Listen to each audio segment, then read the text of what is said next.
The heavy black thunderclouds had shifted into a lighter gray, but they were still heavy with rain as the sky bandit approached the shattered ruins of Manhattan. Calamity was pulling the passenger wagon. Our two griffins escorted our flanks. "Ever considered mounting a magical energy turret on the top of that thing?" Reggie called up to Calamity, eyeing the sky bandit's rack, where Steelhoof had stood in the past battles. Calamity wasn't quick to answer. Like me, I think he felt that mounting a weapon would be too much like we were replacing Steelhooves. It was a silly and impractical response, the sort that Calamity had always dismissed in the past, being the first to scavenge stables and the corpses of Steel Rangers. But this was different. This was Steelhooves. "Yep," he finally said. "I think Steelhooves would have wanted it that way. Want us to protect ourselves." He kept flying straight. "Just ain't that had the time." Cage flew close to the other side, talking to Velvet Remedy. "So, you follow the pony, who all the medical supply boxes are made to look like?" "Yes," Velvet said stagedly, beginning to get her hooves back under her. "Her name is Fluttershy, and she was the best pony." Cage considered that. "But, you said she was the one who created the megaspells?" Velvet Remedy had been surprisingly forthcoming with that bit of information. A reaction, I suspected, to our attempts to keep it a secret. "Which caused the apocalypse," Cage added. "So, are you a follower of the apocalypse?" Velvet Remedy needed only a heartbeat to answer. "If that is the name ponies want to use for anyone who has, or aspires, to the kindness of Fluttershy, then I will own that title, without reservation." Suddenly, Calamity dipped low, flying just above the rubble of the city streets. Our griffin shadows took a moment to change direction, swooping in towards us as Calamity drove the Sky Bandit down to a rapid halt, pulling us into the cover of a hollowed-out Radio Prince store. "What's wrong?" I asked, leaping out of the passenger wagon as Calamity clicked the quick release in his harness. "Did you not see it?" Zenith asked, her exotic voice seeming incredulous. I didn't have to wait long to know what she meant. About 10 minutes later, as we crouched in the cover of a broken sales bench, the pale gray light from the clouds was blotted out by the massive form of a black, anvil-shaped enclave mobile fortress. 4 great thunderclouds spanned out from it, 2 on each side. The ruined Manhattan street was rendered in stark black and white, as massive bolts of lightning arced between them. Attached to each storm cloud was a raptor. On each raptor, one of the clouds was holding it aloft, had merged into one of the flying fortress's broiling thunderclouds. The undercarriage of the massive ship bristled with weapon turrets. I could just make out several large doors capable of dropping war chariots or bombers or troops by the scores. What the hell? Couldn't we, just once, get a break? "We got a sonic radboom," the little pony in my head reminded me. "What more do you want?" Even Firelight gave out a low whistle. "That's the glorious dawn," Calamity said in soft awe as the huge ship passed over the Manhattan ruins. Noticing that we were all staring at him, Calamity coughed. "Thunderhead-class mobile siege platform," he explained. "You said the Enclave only had 4 of those," I pointed out, hoping I didn't sound accusatory. "Yep, and 2 of them are permanently assigned. One's at Navarro, the other is home to the High Council." I did the math. Both Calamity and Pride had referred to the Enclave regiment as 4 Raptors and accompanying troops, the amount that could be carried and deployed by a Thunderhead. A full regiment had descended on Maripony just before the bomb went off, bringing a member of the High Council with them. Probably the regiment attached to the High Council's own personal Thunderhead. Hundreds of ponies, Commander Winter had said. I felt a little sick. "Hey, they're committing Thunderheads to Operation Cauterize," That means they're getting ready for their big offensive, Calamity warned. They've lost too much too quickly. They need big victories fast, or their whole invasion falls apart. And a whole lot of Enclave leaders will be losing their positions in the next election. They can't play around with the little targets anymore. Explains why they haven't amassed another assault on New Appaloosa, Cage reckoned, or Shattered Hoof. Where do you think they are headed? Zenith asked, as the shadow finally passed, allowing daylight, such as it was, back into the streets. By the vector, I reckon they're aiming for Philadelphia, Regic suggested, assuming they don't plan to park that thing over 10 Pony Tower. Fuck. Damn it, damn it, damn it! Calamity, I blurted anxiously. Remember I told you that we can make this all mean something? Make all the loss count.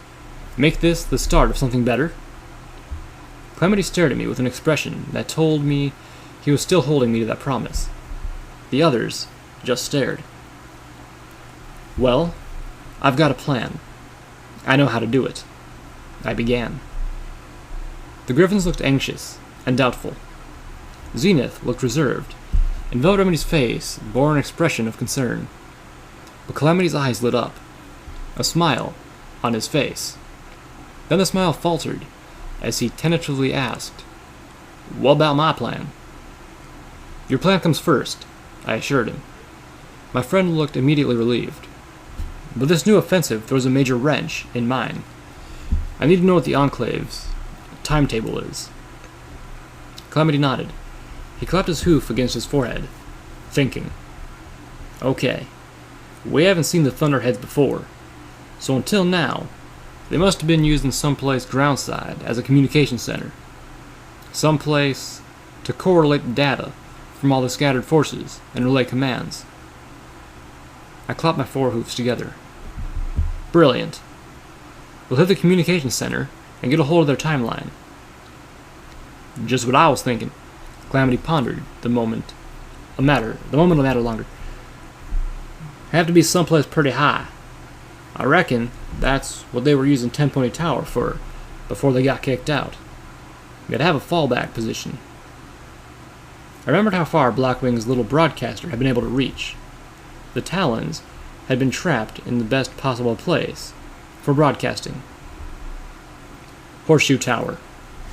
I was sure of it. You have a plan. Velvet Remedy leaned out of the window of the Sky Bandit, talking to Calamity. You. Calamity nickered as he guided the Sky Bandit in for a landing on the rooftop of Tempony Tower. I let out a heavy sigh as his hoofs touched down. I keep coming back, I muttered to myself, but homage is never here. Now don't you say it like that. Calamity shot back at Velvet as he checked his landing and detached himself from the passenger wagon. You make it sound like doom on a stick. And your plan is why we're here? Velvet inquired. Yep. Need your friend Lifebloom's help, Calamity admitted freely. I could see Velvet Remedy cringe as she jumped to the obvious and sadly correct conclusion. You're doing something with your memories, aren't you? Calamity didn't even look sheepish as he nodded. Hell, he looked proud of the idea. Yep. You're not going to forget me, are you? That struck him. Calamity stumbled a bit. Ah, hell no, he insisted. Lil Pip says a Lifebloom can take memories without, taking them away. He looked at me worriedly. That's right. Ain't it, Lil Pip? Yes. Lifebloom can record memories, as well as remove them. Velvet Remedy looked slightly relieved, but not much. And collecting your memories is going to help us defeat the fastest, deadliest hunters the Enclave has... How? Here it comes. The first horseshoe. No. Calamity puffed up, flapping his wings. We ain't gonna defeat the Wonderbolts, Velvet. We're going to save them. The mottled brown gentle stallion who met us was neither of the unicorns I had been hoping to see, but he was familiar. He had been the one to inform me of the legal details surrounding Monterey Jack's execution, and he was a member of the Twilight Society. "A sonic rain boom," he was saying, as he floated his glasses in front of him, polishing them with a pocket cloth. Or more precisely, a toxic rain boom. I believe that's what the Resistance Radio was calling it. Is it not? Resistance Radio? Oh. He raised an eyebrow as he slipped his glasses back onto his muzzle. Yes, that's what the local gentry have taken to calling DJ Pon-3's little broadcast interruptions. Resistance Radio. I liked it. Go homage. So, the Twilight Society will help us? I asked, not for the first time. Indeed, the gentle stallion lawyer asserted. You and your motley band have more than proven both your intentions and your capability for success. We would be honored to lend our hooves to the fight. Wistfully, he added, "A sonic rain boom in my lifetime." Calamity and I exchanged looks. Well, for now, what I need is Life Bloom. His expertise in memory magic, to be precise like. The mottled brown unicorn nodded, not even looking at Calamity. Absolutely. I will send for him right away. In the meantime, their usual suite is ready. And, I added, there's something else I need to discuss with you at your earliest convenience. A legal matter.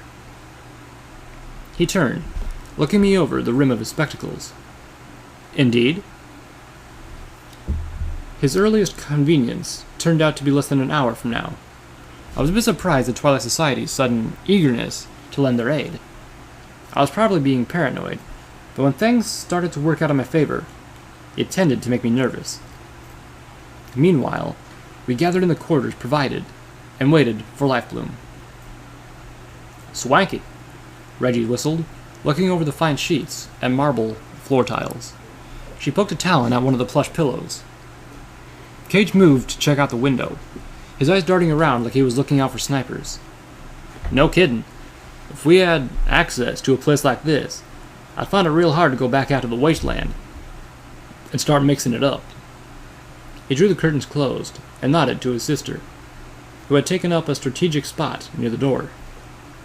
I don't think we're gonna get attacked here, Calamity suggested. Our Griffin guards looked at each other, as if Calamity was adorably naive. Sparkling water? Velvet Remedy offered them, pulling from the complimentary stores in the bathroom. I winced, beginning to feel a little self-conscious. Velvet floated a chalice to each of them. They sipped from one of their own. Well, hardly sparkling, she said, looking at it critically. But it will do. This was Ten Pony Tower. When Velvet was here, she wanted to be pampered.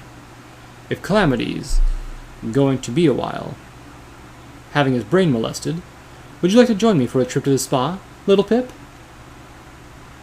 Yeah, you ponies have it hard, Cage mocked, rolling his eyes. I pondered that as I stripped out of my armor, heading for the bath. After all the bad, and a trip to a spa would be heaven. But right now, I just wanted to feel clean again. I'd forgotten what it was like. As I dropped my reinforced barding to the floor, Velvet Remedy waved her horn at it, cleaning off the blood and grime. Maybe, if we have time, but I wanted to make use of the time by sneaking into Horseshoe Tower. I had been right about the Enclave's choice. We had spotted the Enclave antenna array on the roof. The raptor circling overhead was kinda obvious too. I looked over my companions, new and familiar. A stealth mission. In and out. Yeah, 'cause your stealth missions out of history are working out like that, Calamity snarked. Ignoring him, I continued. I'll take Zenith and one of the Griffins to fly us there. And, I admitted, to use the cloud systems. I'll go, Cage offered. All this fancy makes my feathers itch. Velvet trotted up to Calamity. So, this plan... Calamity smiled, gazing into her eyes. You want to turn the Wonderbolts? Help them see they're on the wrong side? Give them a chance to become heroes? Yep, he said, his muzzle inches from hers. You know, part of me says that's awesome. She gave him a simmering look, leaning so close they had to be feeling each other's breathing. You have never been sexier. That's it! I jumped to my hooves, floating my armor to me. Time to go do the thing in the place. I was out the door, my armor floating behind me, Cage and Zenith galloping behind me, before they started kissing.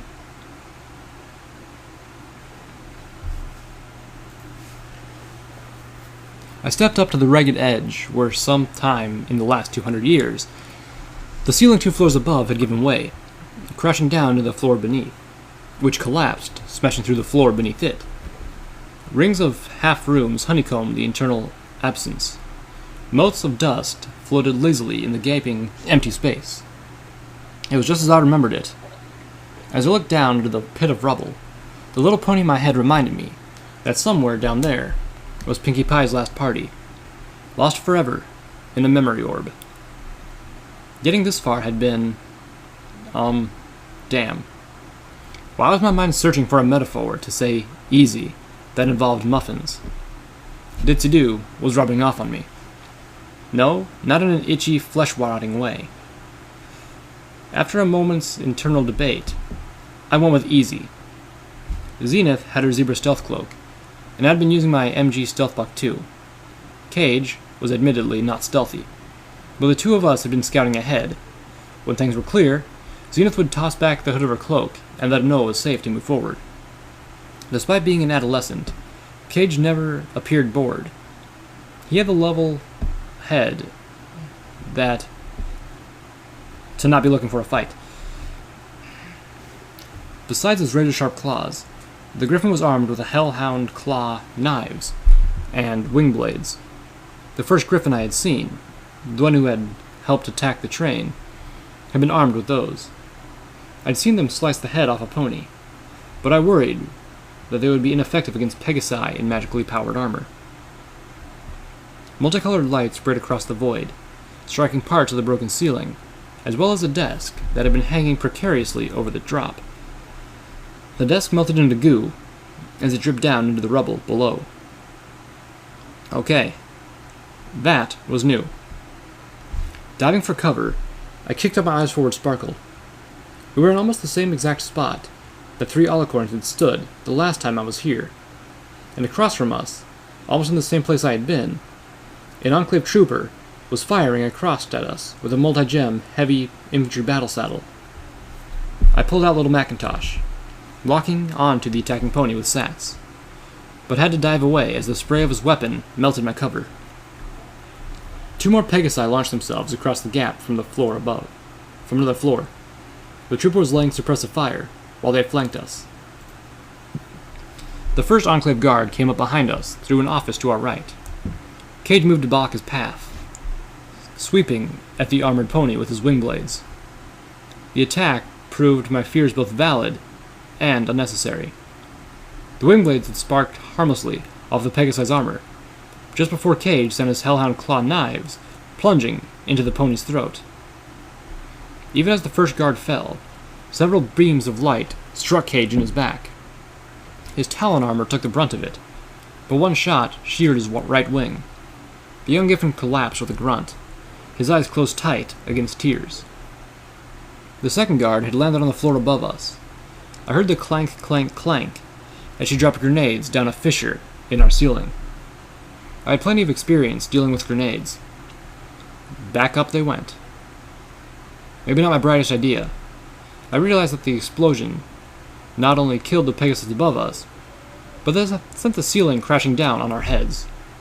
Magic imploded as the room above me fell. Something heavy and searingly hot shoving me to the floor. Pain sprouted from my hind legs. I was pinned underneath the jagged floorboards and the melting remains of a filing cabinet. Cage had been taking cover in a doorway. I had lost track of Zenith. Fortunately, I was still invisible as the trooper across us started filing filling our room with magical energy. The debris was a blaze of cover at best. I whipped my head around, desperately looking for where little Macintosh had fallen. The spray of rainbow light stopped as the trooper reloaded. My revolver dropped on the floor next to me, a gift from an invisible zebra. I magically snatched it up and locked my targeting spell onto the Pegasus again. Blam! Blam! Blam! Section 12, clear. The Pegasus barked in my earbloom. Cauterizing in 10 minutes. With the Thunderheads in play, this place had become redundant. The Enclave had already been clearing out when we arrived. The Raptor above hadn't been here for protection. We had 7 minutes before the Raptor opened fire, eradicating Horseshoe Tower. Section 13, clear, another voice replied. My stealth buck was drained, but we were almost to the end. The last room before the roof was a 2-level executive bar and lounge. That was where they had their equipment set up. The good news was that our infiltration sped up their evacuation. They were no longer trying to pull out all their equipment, just their personnel. They would leave the Raptors' massive guns to take care of the rest. Section 14, clear, the first voice responded. Cauterizing in 9 minutes. The bad news was that the room would be a killing zone. All the soldiers left in the building were either on the roof or inside that lounge. I made sure little Macintosh was loaded with armor-piercing bullets. Calamity had bought up all the ammo for little Macintosh that Ditsidoo had, but already I was almost out of armor-piercing rounds again. Part of me hated the Enclave for using magical energy weapons. Their ammo crates never had anything of use that I could use. I nodded at my 2 companions. Here we go. I telekinetically threw open the doors, my targeting spell locking onto each soldier as I saw them. An Enclave mainframe dominating the room. Cables snaked off of it, crawling into the backsides of cloud interface terminals that sat glowing on surrounding cocktail tables. The room was cold. A row of windows lined the right's wall opposite to the bar on the left. A couple were still intact, but most had been boarded up, poorly. Enclave infantry were standing guard, both on this floor and along the balcony above. Gray-clad officers and technician ponies in yellow dresses darted about, rarely landing. They were headed for the stairs. 2 Enclave soldiers stood ready outside, just inside the door. They were the first to react. I was faster. Blam, blam! The first went down. Blam, blam! The third shot killed the other door guard, the 4th bullet burying itself into a corpse. 2 shots to the head of each opponent. 2, in one case, missed, or just failed to kill. 2 shots, and move on to the next. Leave any pony still standing for Cage and Zenith. Whoosh! One of the Enclave infantry on the balcony fired a missile at us. I dove for cover behind the bar. Cage flopped over the bar next to me, half jumping, half propelled by the explosion. Zenith goopy-hooved, charged across the ceiling. The explosion had blown back her hood, and she was bleeding from small shrapnel wounds. Several Enclave soldiers opened fire, blasting apart the ceiling with prismatic light show. Ancient crystal chandeliers came crashing to the floor in an almost melodic tinkling. Zenith managed to dodge them all, leaping from the ceiling to the balcony railing. Her forehooves planted on the rail as she spun, driving bucking hooves into the throat of the infantry pony as she reloaded and tried to aim. I could hear his armor crunch into his windpipe. The infantry Pegasus pulled the trigger as he collapsed, the missile firing wildly, striking the faded painting of a mare in a sultry position which hung from above the far side of the lounge. The explosion blew out what was left of the windows.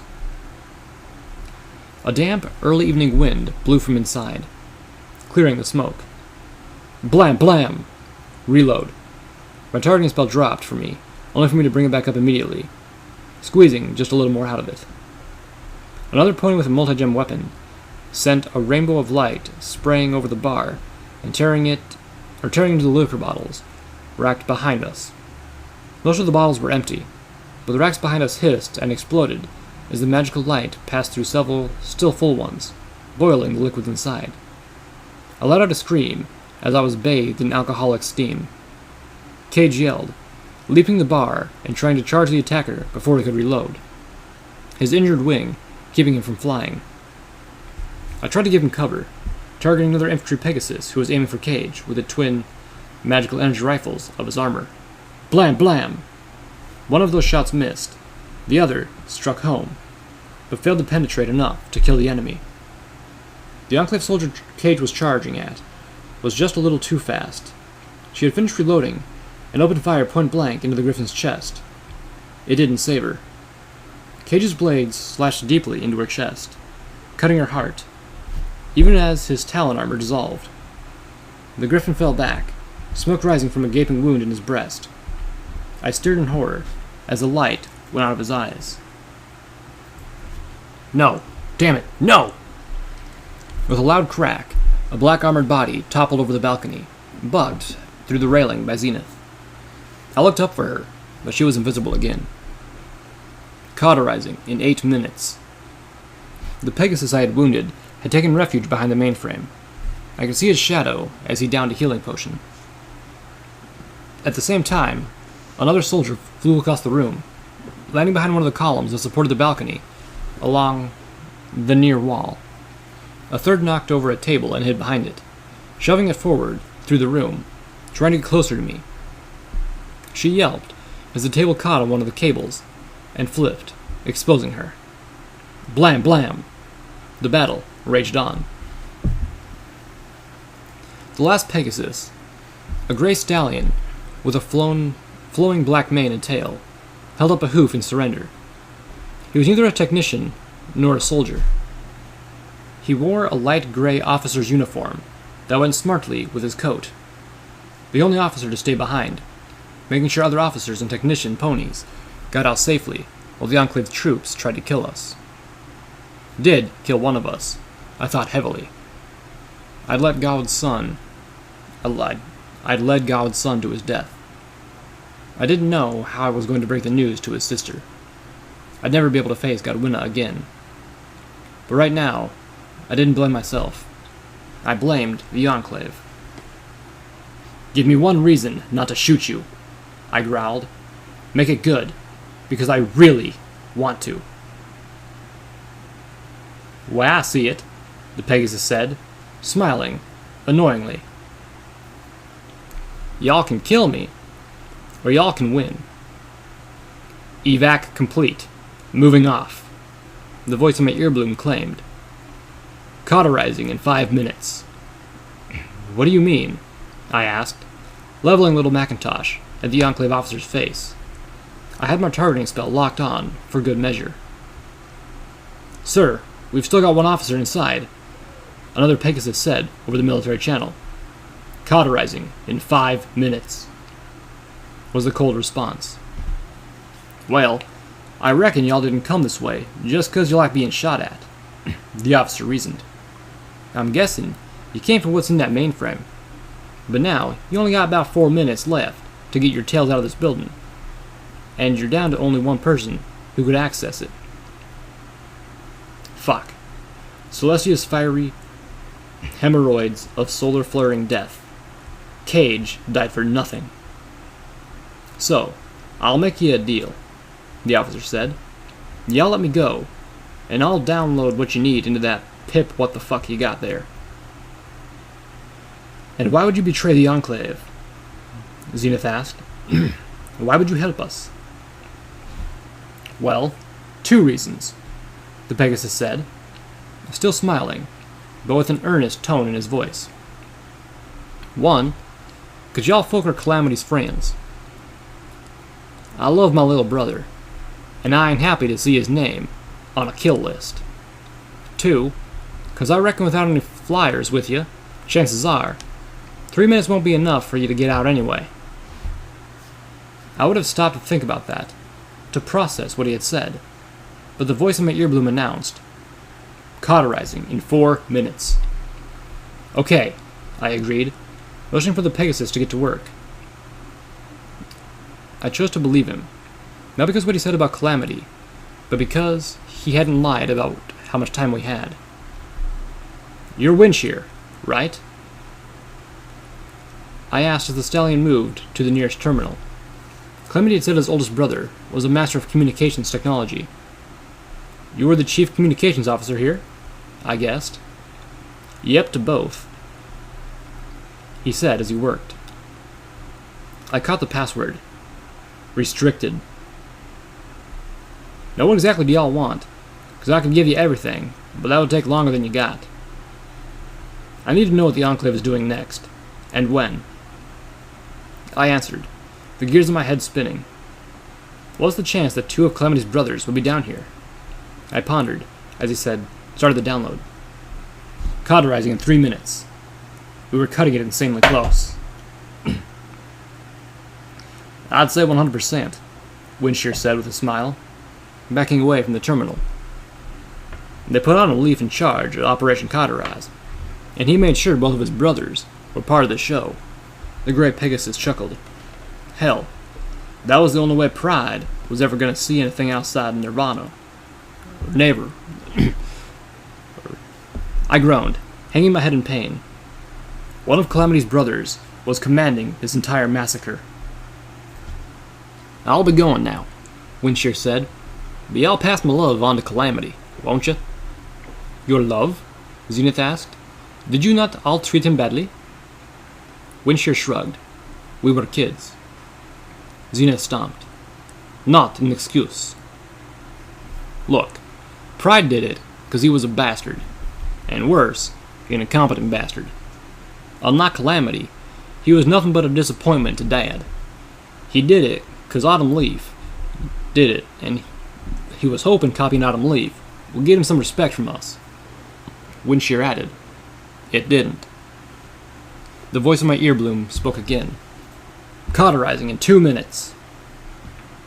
As for Autumn Leaf and myself, we remembered what Dad was like before Mom died, he said, only half apologetically. He was better before that. Not always the drill sergeant. We'd lost our mom. We'd lost the best part of our dad. We were hurting. And Calamity was there. Windshear shrugged again, then flew off towards one of the open windows. The download completed. I turned to Zenith, wrapping her first in my magic, then myself. I galloped for the window. Cauterizing in 1 minute. My airbloom informed me as I leapt out of the shattered window and into the open cold air. The Raptor had backed off far enough that I doubted they could see us. The barrels of their huge magical energy cannons were glowing like miniature suns as they charged open to fire. The sky split, the air tearing apart as multiple beams of orange-white plasma tore into Horseshoe Tower.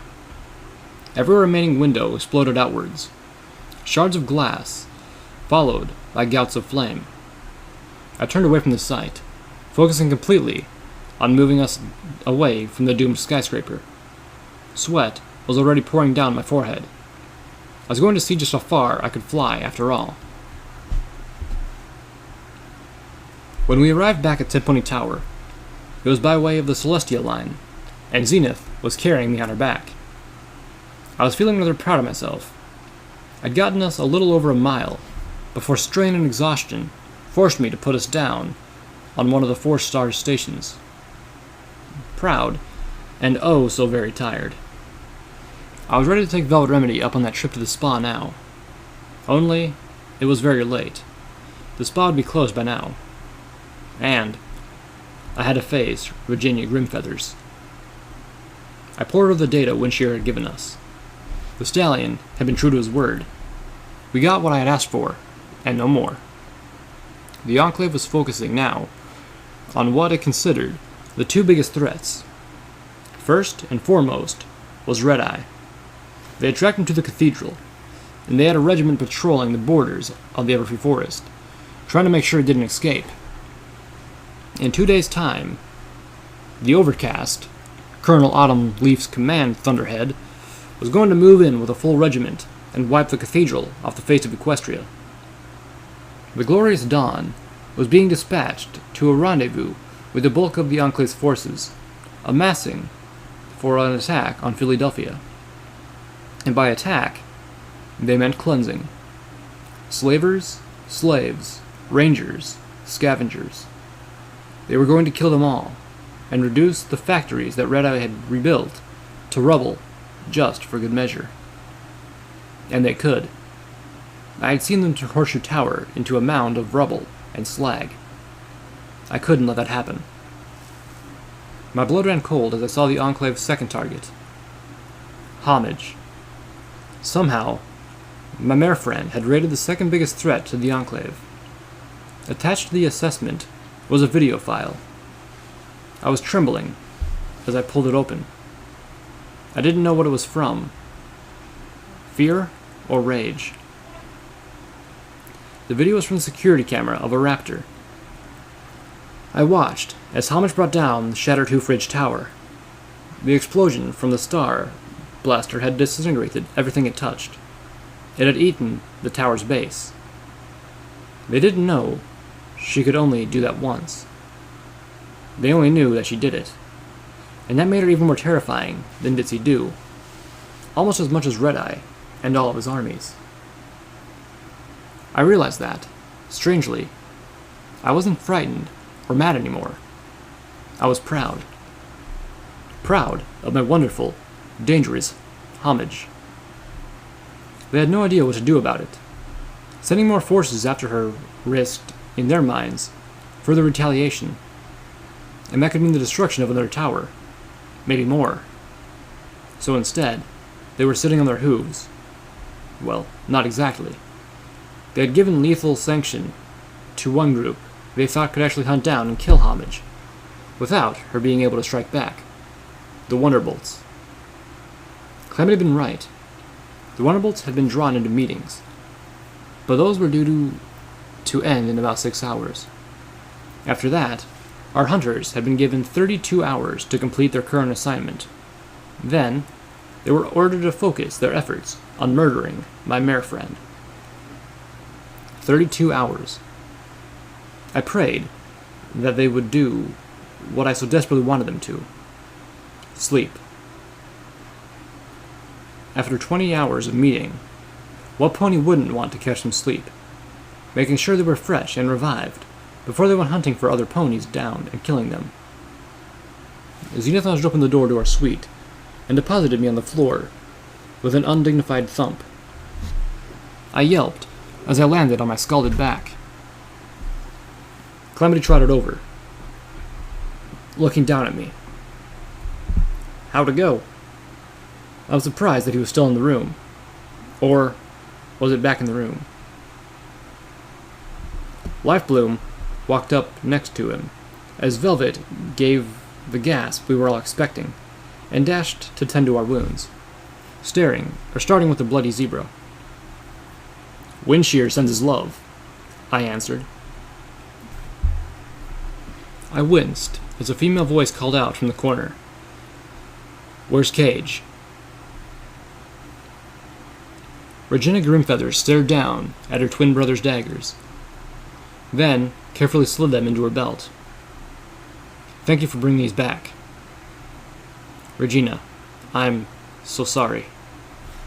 There is no body, Zenith informed her. The Enclave. Shut up about the damn Enclave, the Griffin roared. The room was shocked quiet. Calamity finally broke the silence. What now? Regina Grimfeathers scowled at him. What do you mean, what now? She said gruffly. The job ain't over yet. Is it? You're staying? Velvet gasped. Grimfeathers don't turn tail and run when it gets nasty, she spat.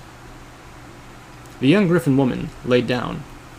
Her eyes were moist, but she had yet to shed a tear. Almost under her breath, she added, And I sure as hell ain't going back to tell God that I quit the job that killed Cage. Velvet floated a healing potion to me as she magically slipped off my armor and began inspecting me for wounds. It was as if she had never left. So, Reggie asked finally, what now? Lifebloom spoke up. Now, I gathered together what I needed for the trip. Say what now? The unicorn with the red and scarlet mane looked at us. Storing a copy of so many of Calamity's memories was actually the easy part, but the other request... He turned to Calamity. I'm sorry, but the Twilight Society simply doesn't have 5 recollectors to give you. I had been afraid of that. Calamity's plan was to divide up the Wonderbolts, incapacitate them through Zenith's paralyzing hoof and Velvet's anesthetics magic, and slap recollectors on them, feeding them his memories. Memories of how and why he left the Enclave. Memories of the good ponies down here, and his time with me, and the good things we had done, and a trust in the better nature of ponies. The problem was, it takes as long to experience the memories in a black opal as it took for the person to live them, and Calamity wanted to feed several days' worth of memories into the Wonderbolts. Keeping them safe and hydrated was a big enough concern, but if we didn't have enough recollectors to trap all of them at the same time... Fortunately, I have a better way, Lifebloom claimed. There's a memory spell, one created by Twilight Sparkle herself, which will allow me to cram all these memories into their heads in minutes. It won't be pleasant. The white unicorn shook his head. But it will work. No offense, but have you ever been outside a 10-point tower before? Calamity asked. It's rough out there. Lifebloom tossed his mane. Yes, I'm a little familiar with the outdoors. This was a much bigger commitment for the Twilight Society than just some recollectors. Are you sure? The last person who went on a mission with me didn't come back. Regina shot a dark glare at no pony in particular.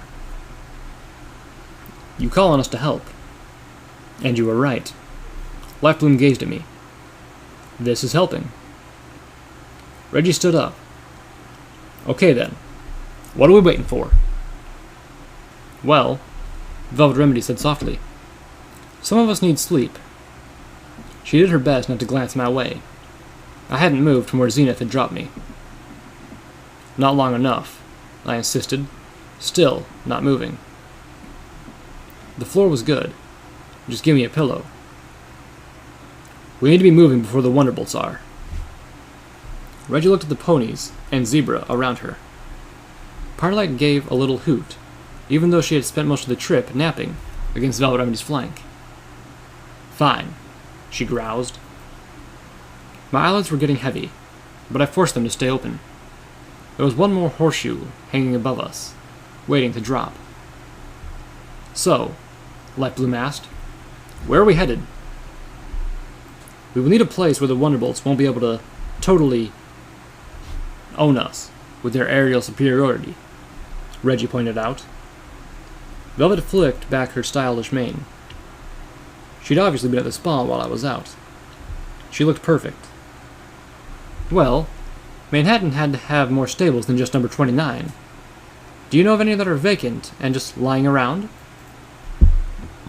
No stables, Calamity interjected. Those things are death traps, in case y'all ain't noticed. And even if the stable itself don't try to kill us, the Wonderbolts will have to do is close the door and collapse the tunnels. Or do what little Pip did to Stable 24, and avert a river into it. Velvet Ebony cringed, looking at me in surprise. They don't even need a river, Reggie added. These are Pegasi. They're really good at making it rain.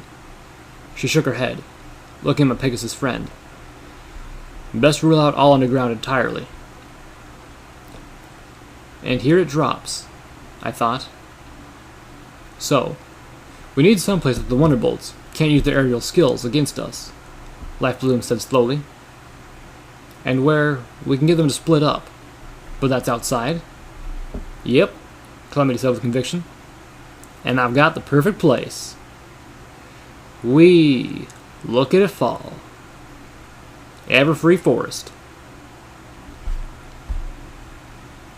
The golden rays of dawn were pouring across the horizon as the Sky Bandit leveled out, flying towards Hope. Remind me why you let Calamity make the plans, Velvet Remedy said.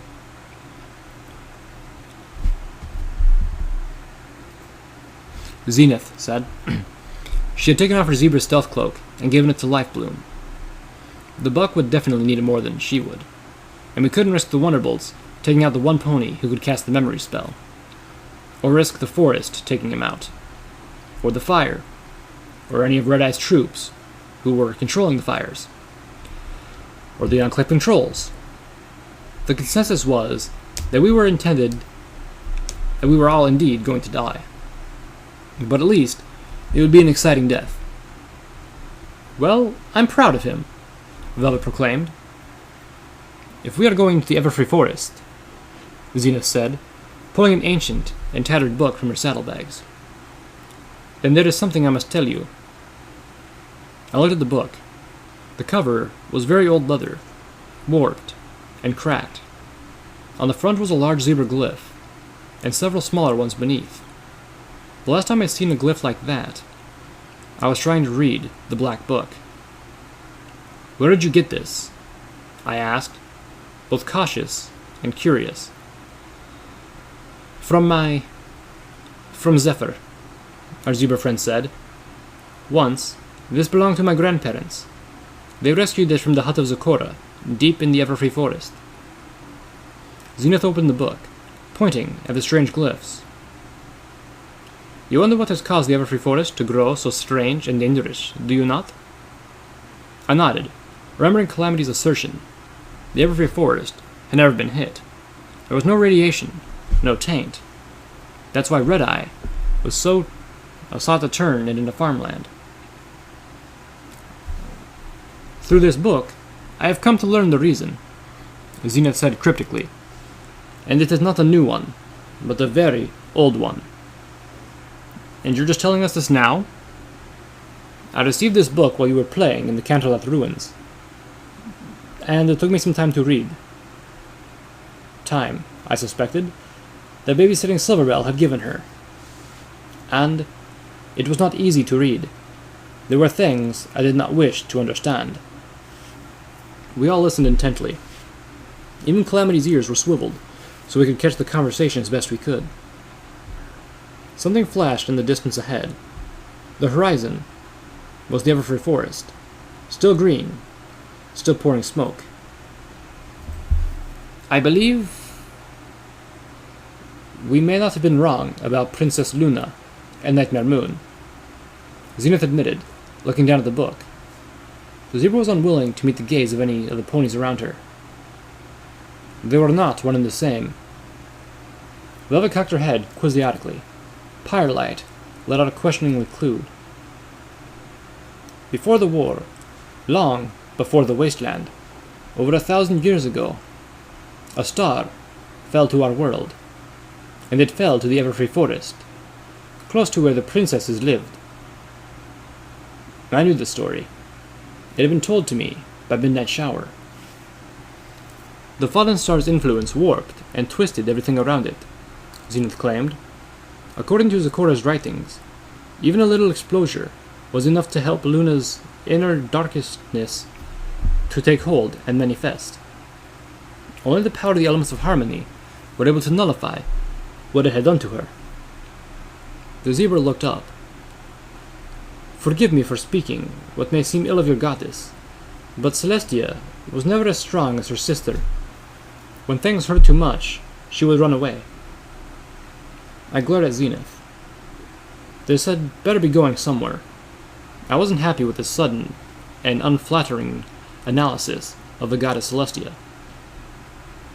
She stepped down from the throne in the middle of the war, Zenith reminded us. And this was not the first time Celestia abandoned something. When forced to banish her own sister to the moon, she fled their castle, leaving their home behind to rot in the Everfree Forest. Okay, I could see that. And really, who could blame her? The memories of that castle must have held. It would be too painful for any pony. And she left the elements of harmony behind in the castle, Zenith said. Just laying there. Zenith stared down at the book, seeming to read from the glyphs. The elements of harmony, the most powerful of all known magics, were left on their pedestals, save one which was hidden. waiting for the spark to reveal it. And, in the centuries that passed, the castle crumbled and fell. Moss and vines grew around the pedestal of the elements, and they were forgotten, faded into legends and old mare's tales. What in tarnation does all that have to do with the every forest being all crazy? Clemity called back impatiently. Place didn't get so bad till after the war. Xena shook her head. No, Winged One. It was getting worse bad before then. The badness just took time to grow. And what caused the badness to grow? Velvet Remedy asked. What caused it to get so much worse, if not the war? It sounded like she was buying this. To me, it was all insane zebra logic. From reading this book, Zenith said, I have come to believe that the infection of the stars was being held at bay for 1,000 years. Even during that time, the forest was bad. But it was not as bad as it could be, because something in the heart of the forest was hindering it. The elements of harmony, even abandoned and dormant, were holding back the bad. And then, they were removed. Again, my eyes caught something glinting in the early rays of dawn. It was ahead of us, out near Everfree Forest. What was it? That? Clement repeated. The glow, you mean? I nodded.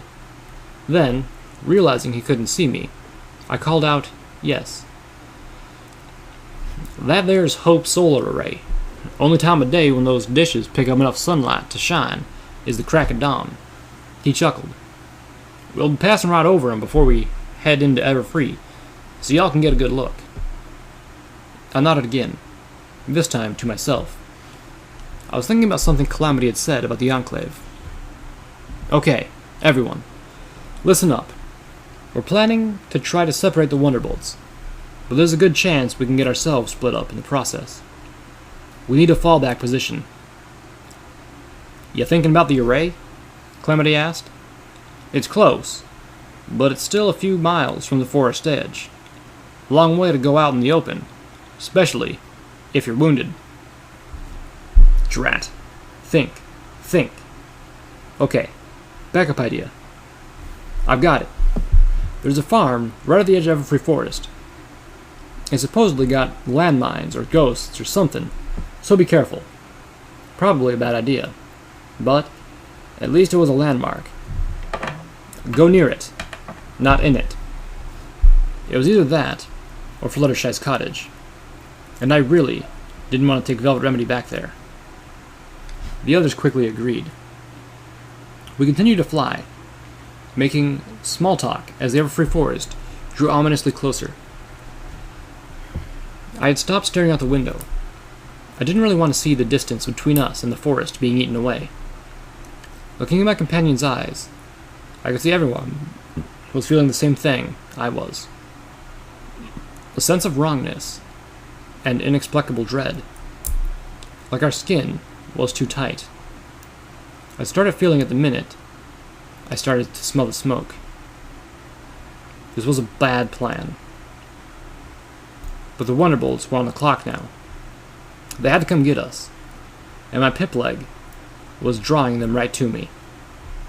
With any luck, we shouldn't have to camp out in the forest for more than a few hours. I watched Lifebloom. He looked out of place amongst us. Yet our whole plan rested on his memory spell. Something clicked in my head. I smacked my forehead with a hoof. Let me guess, I said, catching the white unicorn's attention. You watched my memory orbs first, then memory spelled them into the other ponies of the Twilight Society, didn't you? And here, I'd been so smug to think that they would be able to keep them efficiently incapacitated for days. Lifebloom gave me a prompt smile. Oh, absolutely. Then he frowned. Except for that last one. Memory Orb 8. I was quite convinced, that I held nothing any of them would want to see. I stared at him thankfully. But then he added, and I swiftly gouged it from my own memories to mitigate the trauma. Velvet Remedy snickered. I didn't know whether to be relieved or offended. Oh? Reggie perked up, flying closer. And why's that? It was the first thing she'd say all morning. Yay, for it being about my sex life. None of your business, Life Bloom responded sharply. The unicorn buck moved across the passenger wagon and sat next to me. In a soft whisper, he confessed. I meant no offense. Homage and I have been friends for a long time, and that's not the way I want to think of her. Attention, passengers, Clemity called back. If y'all look out your windows, y'all can see the Hope solar array on your right. And if you look out the front, you can get a real good look at the Everfree Forest. We'll be descending to 20 yards above tree level for the next part of our trip. I jumped up, shifting to the window. Below and to the right, half a dozen concrete towers rose out of the ground, 5 of them toppled by giant bowls tilted inside with battered and weathered mirrors. A strange fixture rose up from the center of each dish, making them seem like little flowers, and the array was a giant artificial garden. One of the dishes had broken off its tower and toppled face down on the ground next to it, a large crack running up from where it first struck the ground. I floated out my binoculars for a closer look. A wasteland merchant had set up home and shop beneath the overturned dish. I suggest covering your muzzles. Air quality is likely to go pretty downhill, pretty dang quick. The air grew thick, acidic, and hazy. Velvet Remedy passed me a scarf to wrap him on my muzzle for protection. She had been thoughtful enough to purchase enough for everyone. She gave one to Zenith that was striped with gold and red, and simply looked ridiculous. We almost made it to the tree line when we heard the cracks of thunder behind us. Turning around, I saw 5 columns of black smoke, crackling with lightning, shooting up out of the Hope solar array. The Wonderbolts. Calamity yelled and began to flap his wings as hard as he could, pouring on the speed. I enveloped the Sky Bandit in my magic, lightening his load as much as possible. They are bad hunters, Zenith complained. They have no stealth. It is as if they want to be seen. They do, Reggie called, catching back up. If they wanted, they could have attacked us the moment they flew over the place. Or before. They're enjoying the chase, I suggested dourly. Or they'll drive us into the Everfree Forest on purpose, Reggie called back. The haunted farm, with all its exploded bits of dirt, was passing below us now. Well, they didn't look like the disruptions caused by detonated landmines to me. They looked more like the work of hellhounds. I ran to the back window, staring down at the farm as we passed over. In the yard, partially hidden under the trap, was an Enclave antenna array. It looked just like the one on top of the rooftop at Old Olney. Oh, fuck. I looked back up. The streaks of electrifying black smoke had taken a sharp turn and were headed straight for us, catching up fast. Trees rushed beneath us, obscuring the farm. We were over the forest now, hate rippling up at us, and the world became an oven. We were in Everfree. The unnatural sense of dread grew. It was like bugs walking all over my bones. The miles between us and the Wonderbolts closed rapidly as more of the forest shot beneath us. I could see the orange of flames burning across the ground beneath the trees and along the shores of a river turned gray with ash. What the hell? Something was seriously wrong with this picture. Calamity gave a shout as a cliffside suddenly rose up in front of us. He turned sharply upward, the passenger wagon tilting steeply. We tumbled towards the back, falling towards the glassless back window and the forest below. Zenith splayed out her hooves, catching the edges of the rear window as Lifebloom and I toppled against her. The jolt of panic caused my magic to implode. The sudden weight almost pulled Calamity out of the sky. Blam! One of the Wonderbolts fired a shot. A single shot, from what sounded like an anti-machine rifle. A hole opened in the roof of the Sky Bandit. A matching one in the floor. I heard a strange pop. Calamity heard it too. With a scream of panic, he pulled us over the edge of the cliff, grassy ground appearing beneath us, before kicking the quick release on his harness, and with a shout of, "Abandon wagon!" Zenith pulled her legs in and dropped out the back window, followed by Lifebloom and myself. Firelight shot out the side of a window as Velvet Remedy hurled herself out the back door. Zenith hit the grass rolling. I slammed into the grass floor, a forest floor, with a graceless thud, small rocks and stiff plants lashing abrasions across my legs and under my chin as I skidded to a halt. If we hadn't been going mostly upwards, Velvet Remedy hadn't even hit the ground when the Sky Bandit exploded into a pyrotechnic eruption of wild magic. I stumbled to my hooves, looking around for my friends. My mouth tasted like wet copper. My legs spasmed. I had bruised all along my stomach and left side, making it hard to breathe. The world canted, throwing me off balance. I fell back to the ground again. Scattering around us were the burning husks of twisted metal, the remains of the Sky Bandit. Seeing them drove a pang through my heart, like we had lost a dear pet or treasured heirloom. Zenith had landed nearby. She had lost her scarf, but looked otherwise none the worse for having fallen out of a passenger wagon before the flying bomb lived up to its moniker. The zebra was on her hooves, and looking much more steady than I thought I would ever be again. Zenith strode over and helped pull me to my hooves. A moment later, Calamity swooped in overhead. "Where are the others?" I called up to him. "Clearing, just ahead," he shouted at me before he zipped ahead. I stumbled forward, my legs threatening to give out, my side protesting with every step. Just my luck that we had 2 healers with us now, and neither of them was with me. I just couldn't win. Zenith helped guide me forward, pushing through the foliage. The heat was oppressive. The smoke choked my lungs. But the fire hadn't made it to this height yet. I was again struck by the sense that something was seriously amiss. I paused, looking around, trying to put a hoof on what I was feeling. Nothing. Ouch, I whined, as a leafy branch, Zenith pushed aside, came snapping back across my face. Pushing through the last of the underbrush, I ran into Velvet Remedy's backside. The impact sending me falling back onto my flanks, then all the way down as my forelegs gave out. I stared in front of me, between Velvet Remedy's hooves. A fiercely determined bunny rabbit stared back at me.